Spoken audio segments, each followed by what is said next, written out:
इसका आगे पॉइंट है कि आध्यात्मिक जीवन लाभ के लिए हमें प्रयत्न करते रहना चाहिए और स्वयं के प्रयत्न से, मैं स्वयं के साधन से, स्वयं के भजन से ईश्वर को अवश्य प्राप्त कर लूँगा, ऐसा दृढ़ संकल्प करके निष्ठा के साथ रोज कम से कम प्रातःकाल और सायंकाल प्रत्येक बार 2 घंटा आसन पर बैठकर जप ध्यान आदि करते रहना चाहिए। अगर हम आध्यात्मिक जीवन का लाभ लेना चाहते हैं तो फिर हम देखें कि हमारा प्रयत्न क्या है, कितना है, कैसा है। हमको प्रयत्न में ढीले नहीं पड़ना है। कभी भी हम प्रयत्न में ढीले नहीं पड़े और यत्न हम करते चले जाएं।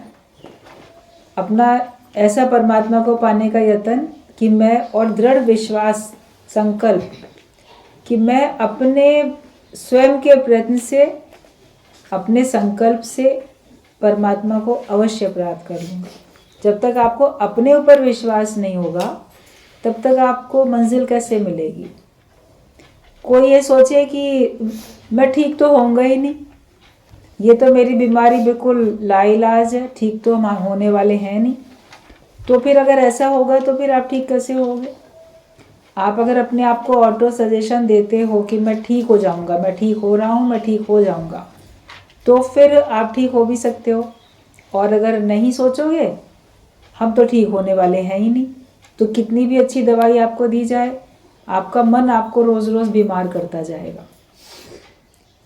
शरीर से आप टेस्ट कराओगे तो कोई आपको बीमारी नहीं निकलेगी, डॉक्टर बोलेगा सब रिपोर्ट्स ठीक है, लेकिन आप अपने आप को सोच रहे हो मैं बीमार हूँ।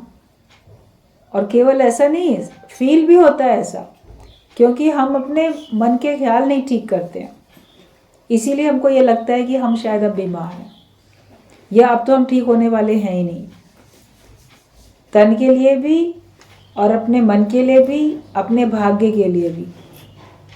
हमारा तो अब कुछ बनने वाला है नहीं, अब तो अगले जन्म में ही मुक्त होएंगे, इस जन्म में नहीं हो सकते, या मेरा भाग्य ऐसा है अब तो ये ठीक हो ही नहीं सकता है। तो जब अगर नेगेटिव इस प्रकार का ख्याल खुद ही कर लेंगे तो ठीक कैसे होगा।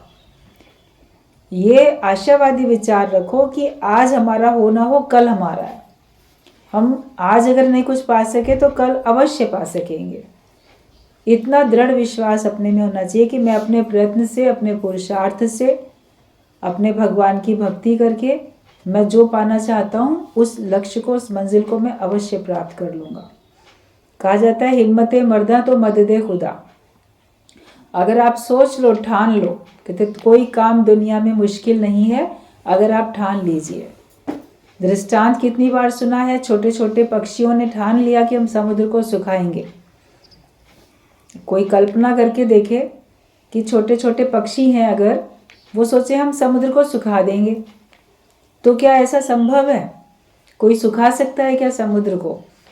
लेकिन उन्होंने ठाना और प्रयत्न करना शुरू किया तो परमात्मा भी उनकी मदद के लिए आ गए। पक्षियों का एक जोड़ा था, उसके अंडे समुद्र किनारे कहीं रेत में थे, रखे थे, तो समुद्र की लहर आई बड़ी सी और वो अंडे बहा के ले गई समुद्र के अंदर।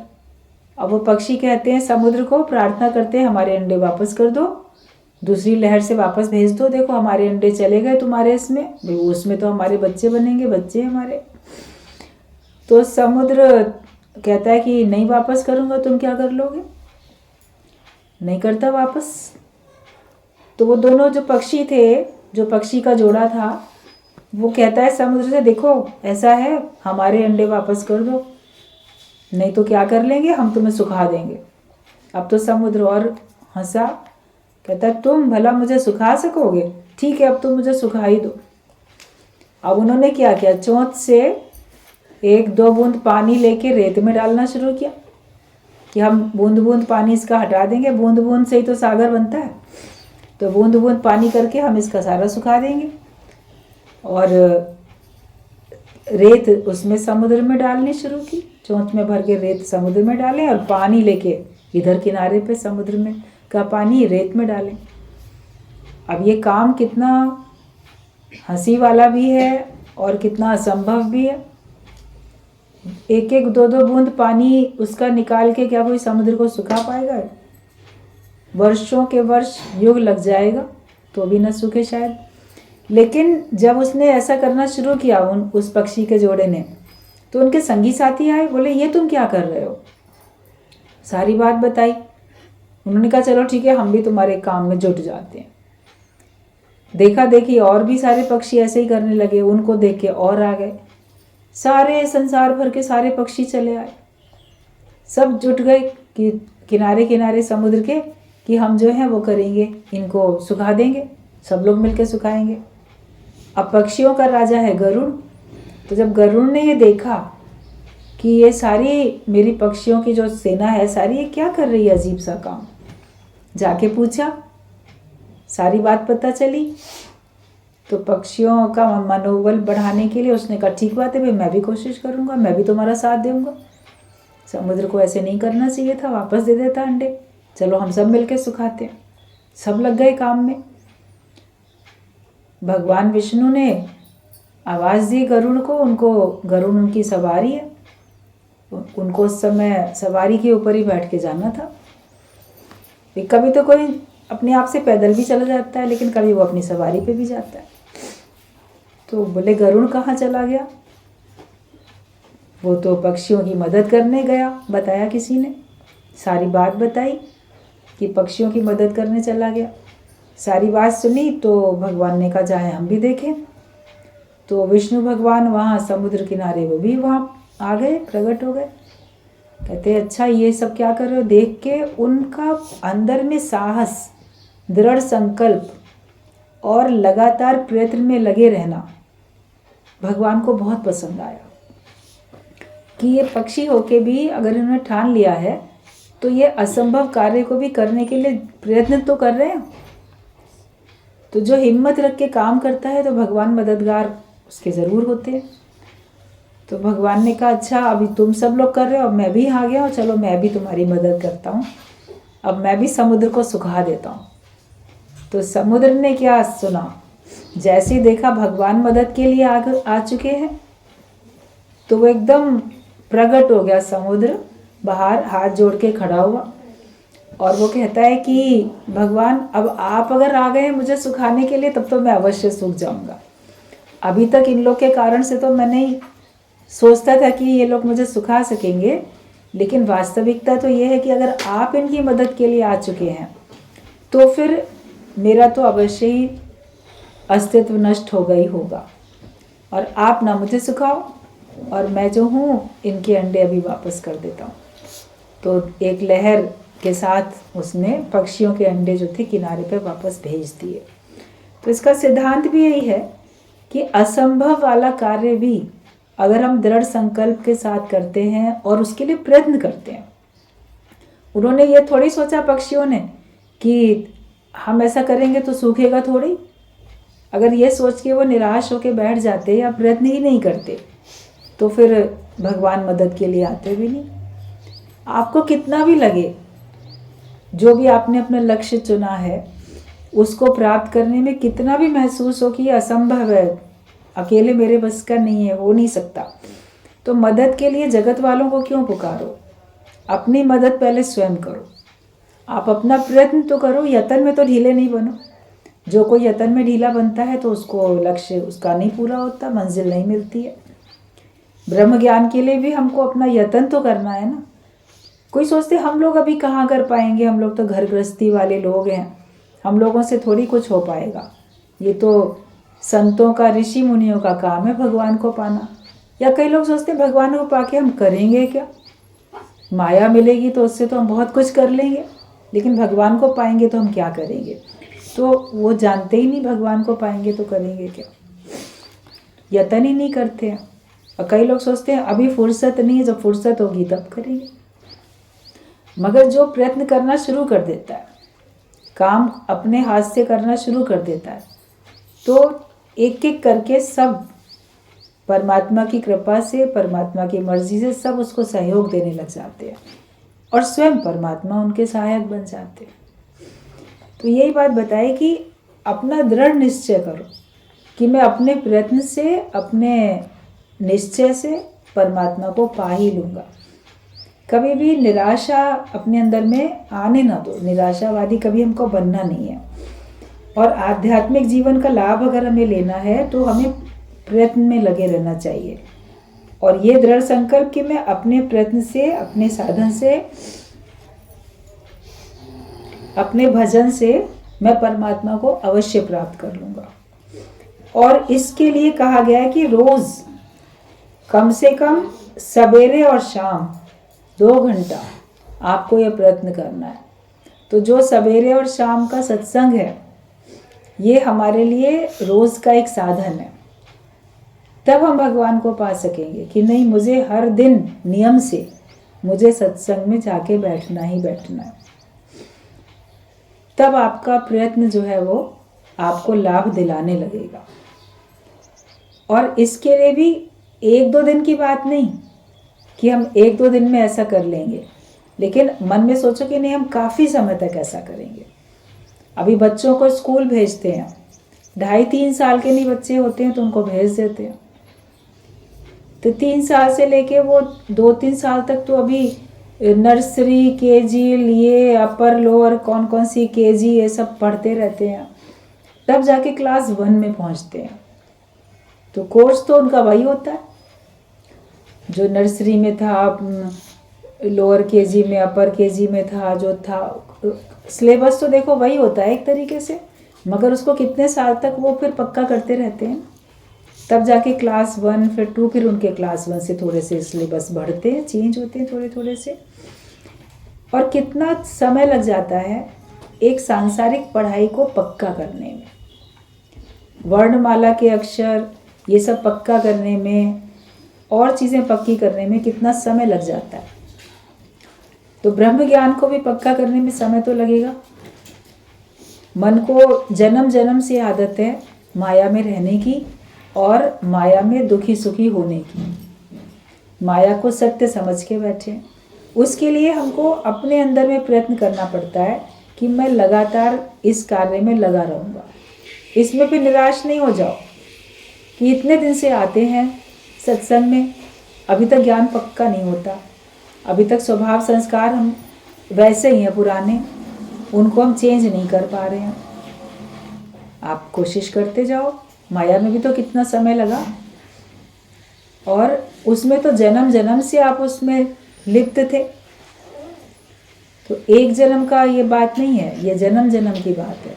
और पिछले कई जन्मों से भी कुछ ना कुछ थोड़ा थोड़ा यत्न सब करके आए ही हैं, तभी उनको ये दर, ये रास्ता मिलता है और तब वो इसमें अपना और कदम आगे बढ़ाते हैं। थोड़ा थोड़ा चलते चलते आखिरकार एक दिन मंजिल मिल जाती है। तो रुकना नहीं है हमको। तो हमें कम से कम 2 घंटा सवेरे, 2 घंटा शाम हमको अपने परमार्थ के लिए समय निकालना है, देना ही है हमको समय। कोई पूजा पाठ करते हैं, देखो सवेरे अपना नहा के तैयार होके, जो उनका नियम है, तो उसमें वो कोई मंदिर जाएगा, कोई घर में ही पूजा करेगा। कई लोगों का शाम का भी नियम होता है कि सवेरे भी पूजा करनी है और शाम को भी पूजा करनी है। तो वो उस प्रकार से वो भी करते हैं, उसमें भी जाते हैं, नियम से चलते हैं। तो उनकी भक्ति पक्की होती है, उनकी भक्ति दृढ़ होती है। और अगर ना नियम से चलें तो फिर उनका धीरे धीरे मन जो है मायावी बनता चला जाएगा। कोई लोग मेडिटेशन करते हैं, ध्यान लगाते हैं, समाधि लगाते हैं, तो वो भी अपने नियम से चलते हैं। अगर वो अपना नियम नहीं निभाएंगे तो फिर उनको लगेगा कि अब हमारा मन फिर एकाग्र नहीं हो रहा है। मगर ये है कि जो ध्यान समाधि लगाते हैं जो लोग, वो अपना एक अलग कार्य है। जो भी आप सब लोग अपने अपने जिम्मेदारियां, दायित्व अपने निभा रहे हो, जो भी घर गृहस्थ में रहने वाले लोग हैं, एक है विरक्त जो कि आश्रम में रहते हैं, गुरु के पास जाके आश्रम में रहते हैं और वो अपने घर गृहस्थ के सारे कार्यों को छोड़ चुके हैं या उनको पूरा कर चुके हैं। तो उनके लिए बहुत ज़्यादा समय तक ध्यान लगाना फिर भी ठीक है, समाधि में रहना फिर भी ठीक है। लेकिन जो आप अपने घर में अभी हो और घर के कार्यों में भी लगे हो, तो आपके लिए बहुत ज़्यादा समय प्राणायाम को या ध्यान को या समाधि को देने की आवश्यकता नहीं है। अगर आप वही करोगे तो फिर आप घर के काम कैसे करोगे। एक बार एक शहर में सत्संग नया नया शुरू हुआ, गुरुजी भी वहाँ गए, तो वहाँ पे सत्संग जहाँ नया होता है तो बहुत सारे नए नए लोग भी थ्रू एंड थ्रू किसी न किसी के थ्रू आते हैं, इकट्ठे होते हैं। तो एक सत्संगी के साथ कोई उनकी जानकारी की कोई आई महिला, तो उसके बारे में बाकी लोग ना पहले बड़ा उनको महान समझते थे कि बहुत अच्छा है। तो वो बोली कि इन तो 7-8 घंटे तक समाधि लग जाती है, इनको तो ध्यान ऐसा लग जाता है, ये तो ध्यान में ही बैठती हैं जाके। बोले क्या करते हो फिर? बोले बस समाधि में रहते हैं, ध्यान में रहते हैं। अब उनका पति भी था, बच्चे भी थे, पढ़ने वाले बच्चे भी थे। पति अपना नौकरी पे जाए और पढ़ाई के लिए बच्चे जा रहे हैं।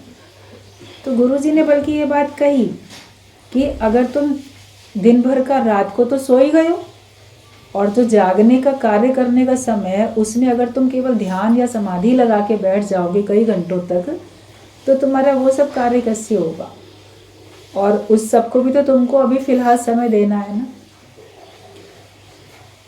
उसको नहीं थी तो उसको ये बात समझाई, वरना मन क्या सोचता है ना कि ठीक है हमारे ना रहने पे भी तो होगा काम। वो तो जब आप ज्ञान की प्राप्ति के लिए, परमात्मा की प्राप्ति के लिए चल रहे हो तो होगा ही होगा काम। लेकिन ऐसे आप अपना ज़बरदस्ती अपनी जिम्मेदारियों से मुख मोड़ के सोचो तो बोले कि अगर देखा जाए, पूछा अगर जाएगा तो फिर आपका परिवार का जो और कोई भी व्यक्ति होगा तो इस बात से आपके जीवन से कोई बहुत खुश थोड़ी हो जाएगा कि जैसे बस समाधि में जैसे नींद में बैठे।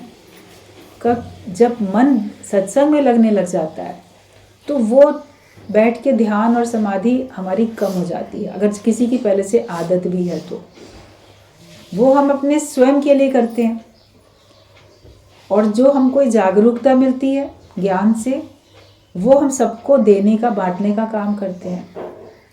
तो अपना आप जपे और नाम जपावे, सुनत कहत रहत गत पावे। खुद भी भगवान का नाम जपो, दूसरों को भी भगवान का नाम जपने के लिए प्रेरित करो। यही तो कार्य करना है। अपने लिए जिए तो क्या जिए, तू जी ऐ दिल जमाने के लिए। तो ध्यान और समाधि में बैठना, प्राणायाम लगाना, जो कुछ करना वो केवल अपने लिए तो है, सबके लिए तो नहीं है। तो अपने लिए आप थोड़ा भी करोगे तो ठीक है, लेकिन आपका ज्ञान जो पक्का होगा सबके बीच में बैठ के होगा, उसमें आपका भी लाभ होगा, दूसरे का भी लाभ होगा। विवेकानंद एक बार अपने गुरु को प्रणाम करने के लिए जब गए तो जो उनके गुरु थे रामकृष्ण परमहंस, उनको भाव समाधि बहुत जल्दी लग जाती थी, ऐसे भगवान के ध्यान में लीन हो जाते थे एकदम। तो जब वापस अपने घर जा रहे थे विवेकानंद, तो गुरु को प्रणाम करके जाएं तो देखा वो अपने कुटिया में जहाँ बैठे तो जैसे आंख बंद के ध्यान में है, समाधि में। तो डिस्टर्ब करना ठीक नहीं समझा, बोले फिर भी चलो बैठे हुए हैं तो मैं इनके चरण छू के चला जाऊँ, ऐसे मन में भाव आया उनके।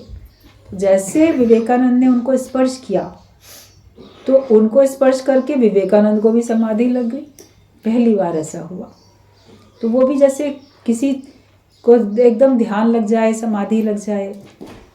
अभी कोई लोहा अगर चुंबक को टच करे तो उसमें भी चुंबकीय शक्ति आ जाए, लोहे में भी।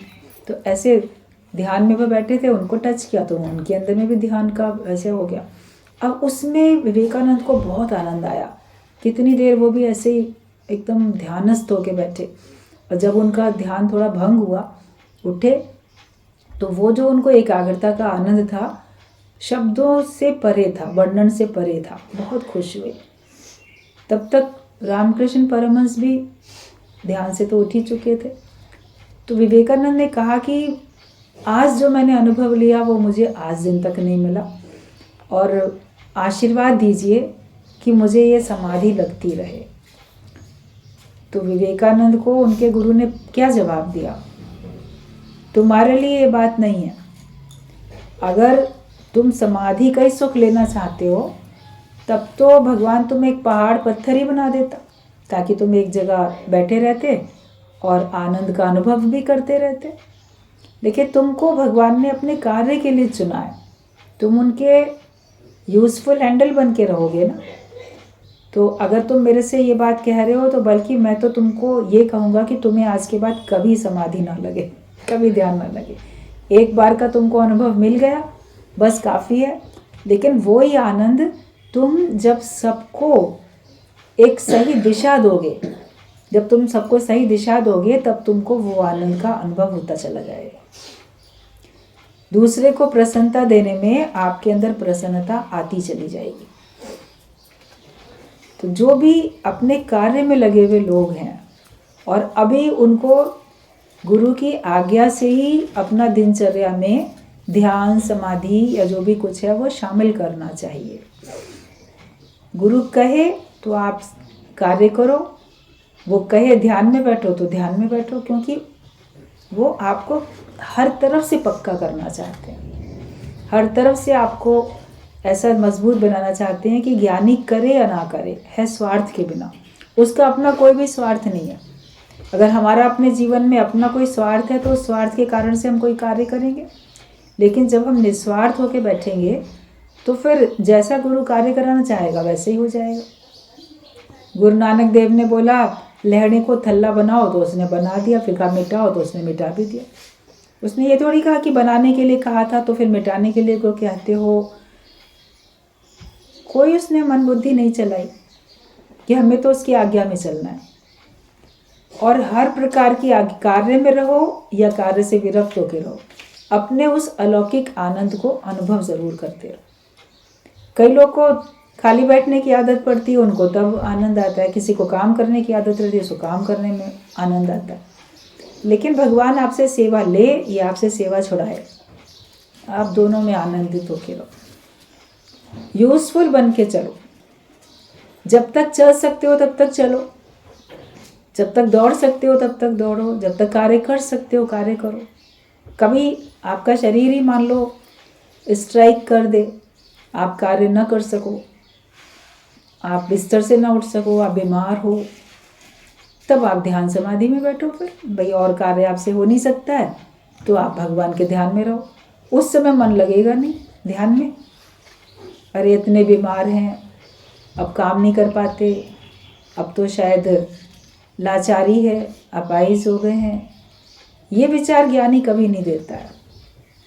उसको अगर भगवान कार्य में लगा सकता है, उसका शरीर हाथ पैर चल रहे हैं जब तक, किसी भी एज तक, तो वो निष्काम कार्य में रहता है। भगवान की भक्ति में भी तन से हो हरि भक्ति का काम, और हर एक के भले के लिए वो कार्य करता है।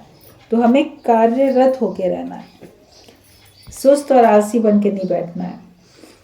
अपने जीवन में अगर हम उन्नति चाहते हैं तो हमें अपने आहार और विचार उन पे निगाह रखनी है। हम शरीर को कौन सा भोजन देते हैं और मन को कौन सा भोजन देते हैं। आहार हमारा कैसा है, विचार हमारे कैसे हैं। आहार भी शुद्ध हो और विचार भी शुद्ध हो। आप आहार तो बिल्कुल चाहते हो, बिल्कुल पौष्टिक हो और ताज़ा हो, बासी खाना नहीं खाना चाहते। लेकिन मन को विचार आप ताज़े नहीं देते, मन को विचार आप बासी देते हो, पुराने विचार आप अपने मन को देते रहते हो। तो जो पुराने विचार जो आपको बल्कि कष्ट पहुंचाएंगे, जो बासी होता है खाना, आपको पता है ये नुकसान करेगा, या कोई ताज़ी चीज़ भी है, आपको पता है आपके शरीर को सूट नहीं करेगी, वो आपको नुकसान करेगी, तो उसको इनकार कर देते हो ना कि नहीं ये चीज़ ना मुझे सूट नहीं करेगी, ये खाने से मेरी तबीयत खराब हो जाएगी, या जो मेरे को कोई ना कोई रोग है वो बढ़ जाएगा। हार्ट की प्रॉब्लम है तो आप बहुत ज़्यादा ऐसा कुछ खाओगे तो आपका कोलेस्ट्रॉल बढ़ेगा, आपका हार्ट को प्रॉब्लम पहुंचेगी।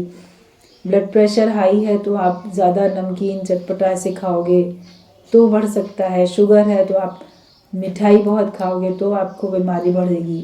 तो पता होता है ना कि कौन सी चीज़ ताज़ी होने के बावजूद भी मुझे नुकसान करेगी, और जो पुरानी हो गई, बासी हो गई, वो भी आपको पता है नुकसान करेगी। तो विचार भी तो वैसे ही है, वे विचार भी ताज़े हो, ताजगी भरे विचार हो। बोलते ज़िंदगी तो जिंदा दिली का नाम है, मुर्दा दिल क्या खाक जिया करते हैं। तो हम ताजगी भरे विचार अपने आप को दें। पुराने विचार देते हो जो कि आप अपने मन में अंदर ले आते हो तो आपको फिर तकलीफ होती है, मन में कष्ट होता है, दुख होता है। कोई भी ऐसी बात अगर आप कष्ट वाली याद करोगे तो आज भी तो उस कष्ट को भोगोगे, जब पुराने समय में वो घटना घटी थी तब आप दुखी हुए थे, तो उसको जितनी बार आप दोहराओगे उतनी बार दुखी तो होगे ना, उतनी बार कष्ट का तो अनुभव करोगे। तो नुकसान दिया ना उस विचार ने आपको, तो जो विचार आपको नुकसान देता है उसको ग्रहण ही क्यों करते हो, मन में भी नहीं लेके आओ। जो विचार हमको प्रसन्नता से भर दे, हमारे मन में सुख आ जाए, वो पुराना भी होगा तो अच्छा होगा। बहुत सारी पुरानी चीज़ें होती हैं, बासी होने के बावजूद भी वो आपको पौष्टिकता देती हैं। शहद के लिए बोला जाता है, आंवले के लिए बोला जाता है, बहुत चीज़ें ऐसी होती हैं जिसमें वो जितना पुराना भी हो जाएगा, उसको आप जिस रूप में भी ग्रहण करोगे, खाओगे उसको, तो आपको फ़ायदा ही पड़ेगा, नुकसान नहीं पड़ेगा। तो प्रसन्नता वाले विचार, भले वो पुराने हैं, अब बोलो बासी बातें हैं, बासी बातें चाहे कितनी पुरानी हैं वो, लेकिन उनको आज भी याद करोगे तो तुमको शक्ति आएगी ना, खुशी आएगी। तो प्रसन्नता वाले पॉजिटिव जो आपके विचार हैं, उनको पुराने भी हों, उनको आपको दोहराते रहना है। और नेगेटिव थॉट्स जो हैं वो आज के भी हों तो अभी भी नहीं करना है।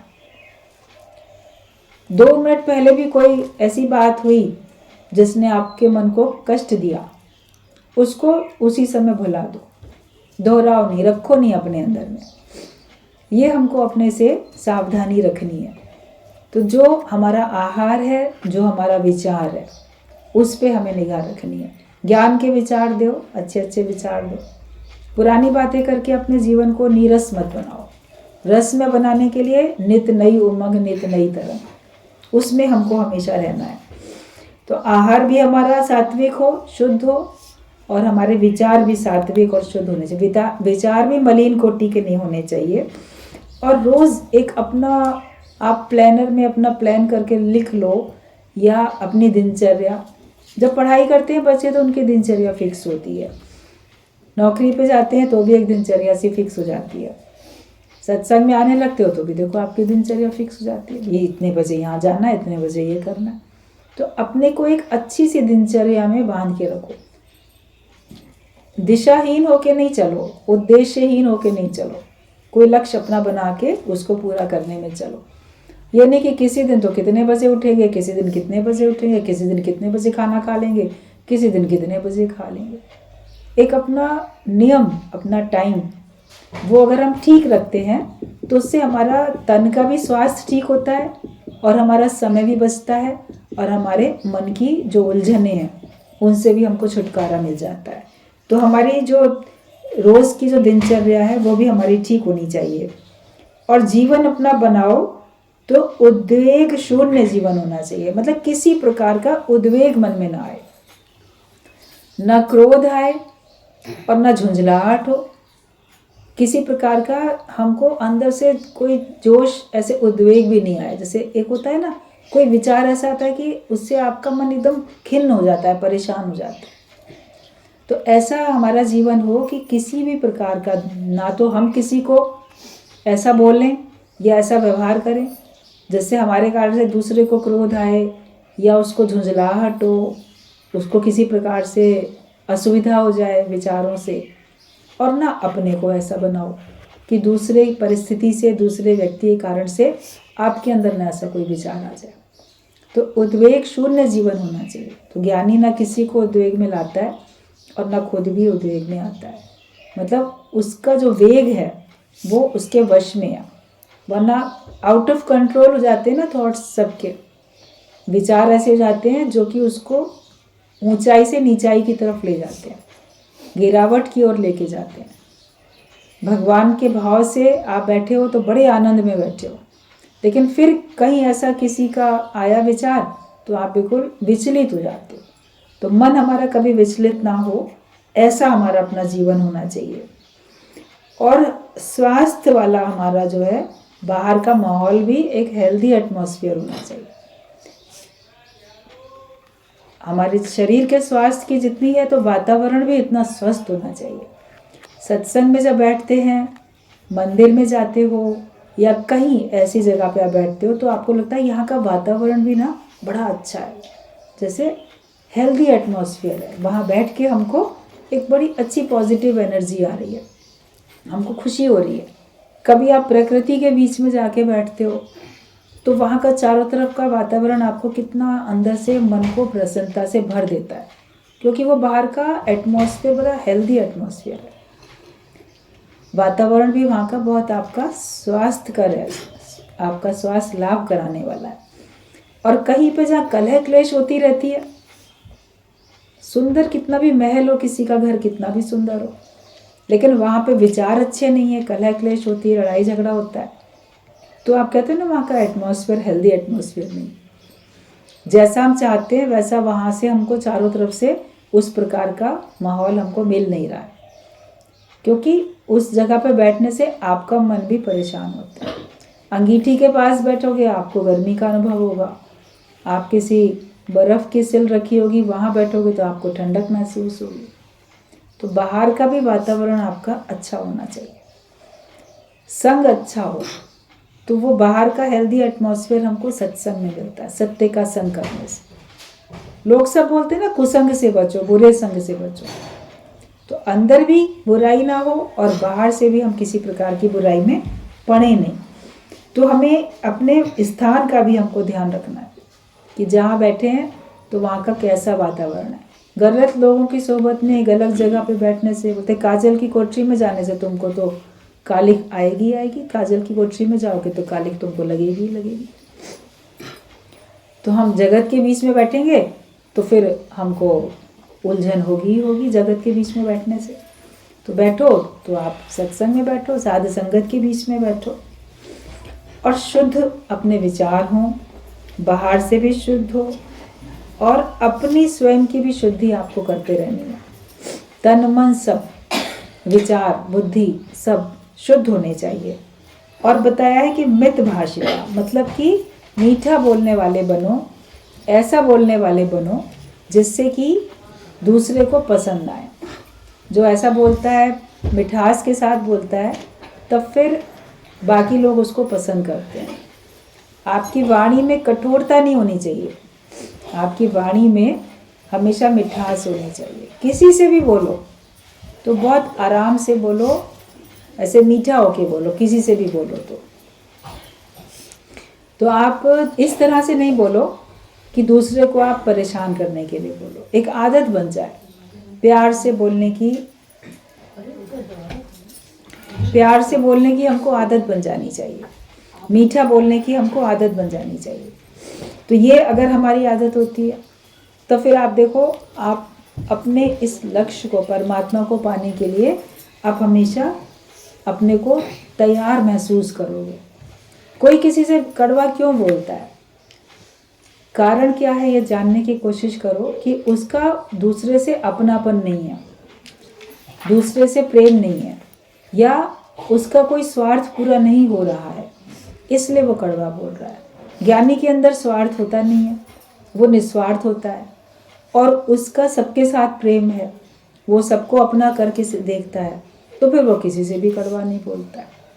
हम किसी शत्रु से ही तो कड़वा बोलेंगे ना, या चाहेंगे कि हम ऐसा बोलूं जिससे कि इसको कष्ट पहुंचे, तो उस समय हम उसके संग शत्रुता का ही तो व्यवहार कर रहे हैं। लेकिन ना कोई वैरी मित्र हमारा जितवल देखा मतवल प्यारा, मेरा कोई वैरी मित्र नहीं है, लेकिन सब भगवान ही है। ज्ञानी तो सबको मित्र समझता है, लेकिन उससे बढ़ के वो सबको परमात्मा समझता है।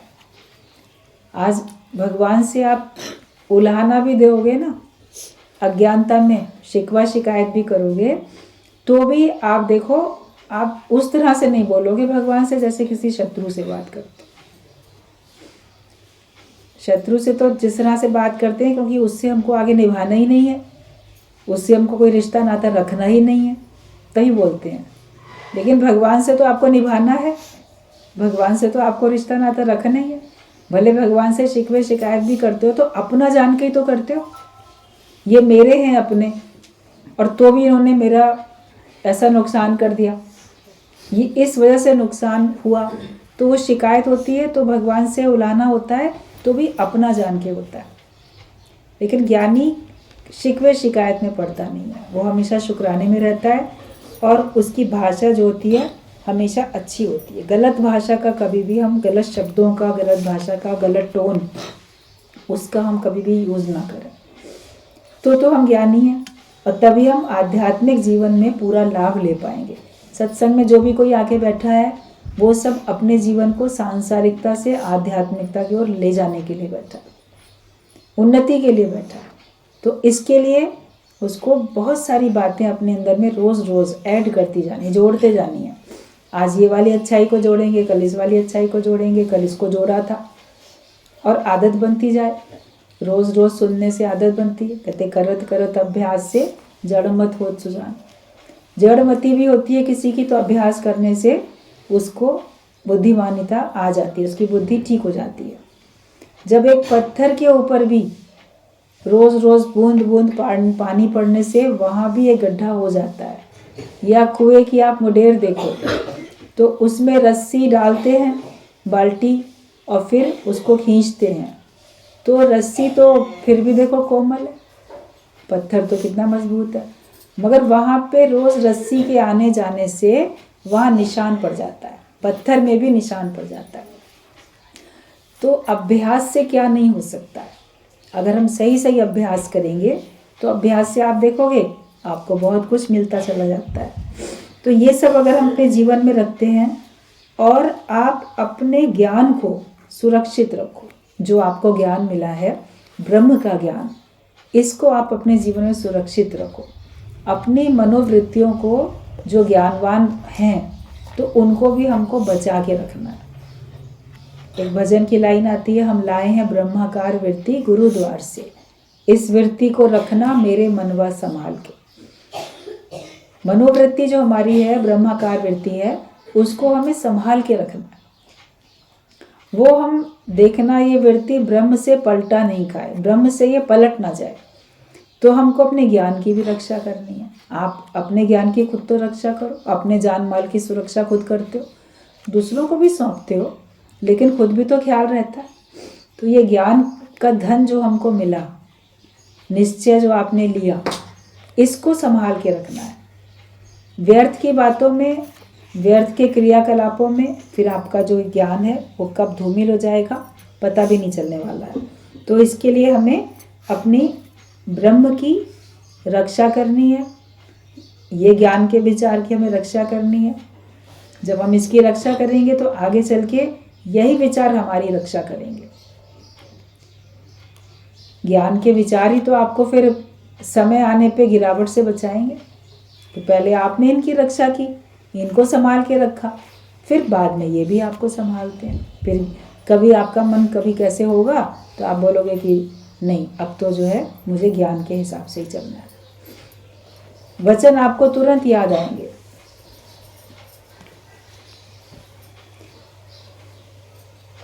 जब हम ज्ञान की रक्षा करेंगे तब आप देखेंगे कि आपका ना तो कोई मस्तिष्क में रोग है, ना कोई हृदय में रोग है। तो आप किसी भी प्रकार के, हर प्रकार के रोग से आप बच जाओगे। बहुत अच्छी लाइन आती है, पी लेना हरि नाम का प्याला, सारे रोग मिट जाएंगे। जब हरि नाम का प्याला पियोगे तो तुम्हारे सारे रोग जो हैं वो मिट जाएंगे। तो अपने को स्वस्थ रखो और सुरक्षित रखो, हर प्रकार से अपने आप को स्वस्थ रखो और हर तरह से अपने आप को सुरक्षित रखो। कौन मेरा नुकसान कर रहा है, कर सकता है, इस बात की हमको खबर होनी चाहिए। उनसे हम अपने को सावधान रखें। और किस प्रकार का मेरा विचार हो, आचरण हो, या मेरा जो भी व्यवहार है वो हो, जो कि मुझे किसी प्रकार के नुकसान में ना लाए, उस बात की भी हमें सावधानी रखनी है।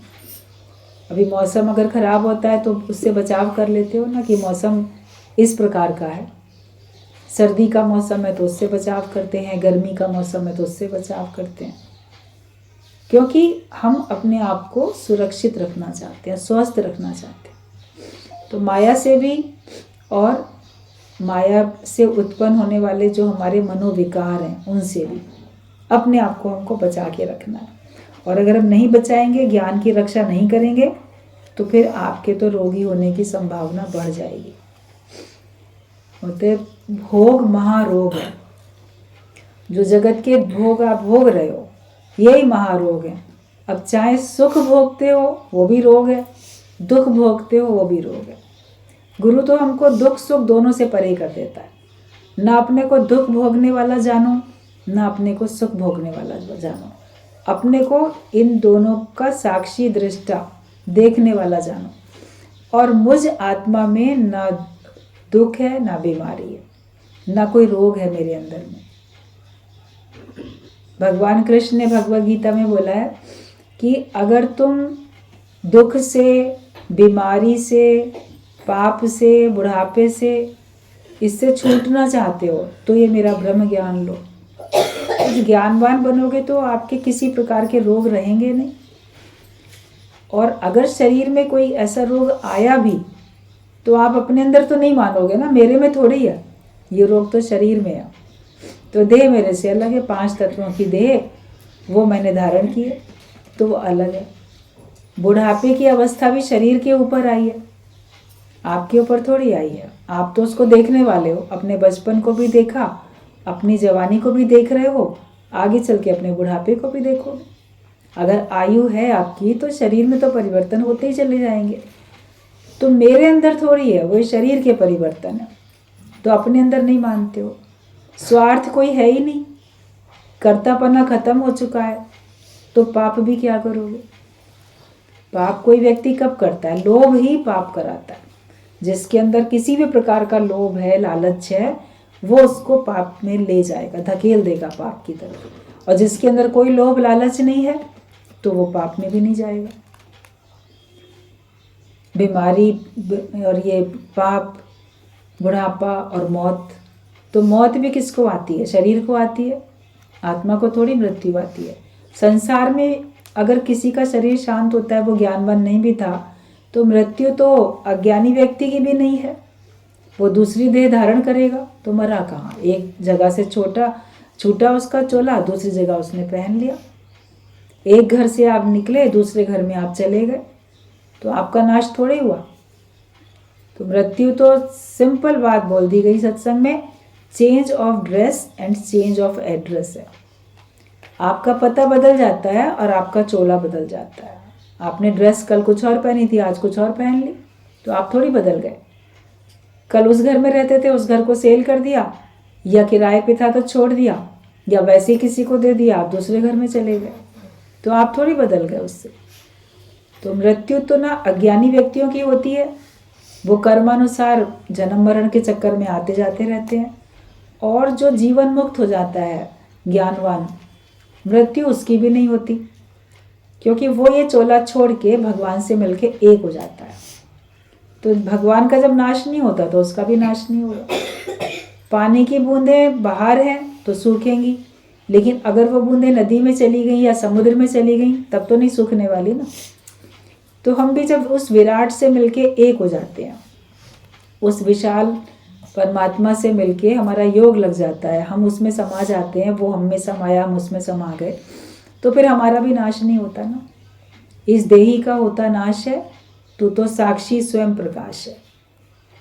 आप देखोगे आपको मौत आएगी ही नहीं। मैना मरबो मरबो संसार, मोहे मिलियो है जीवन हार।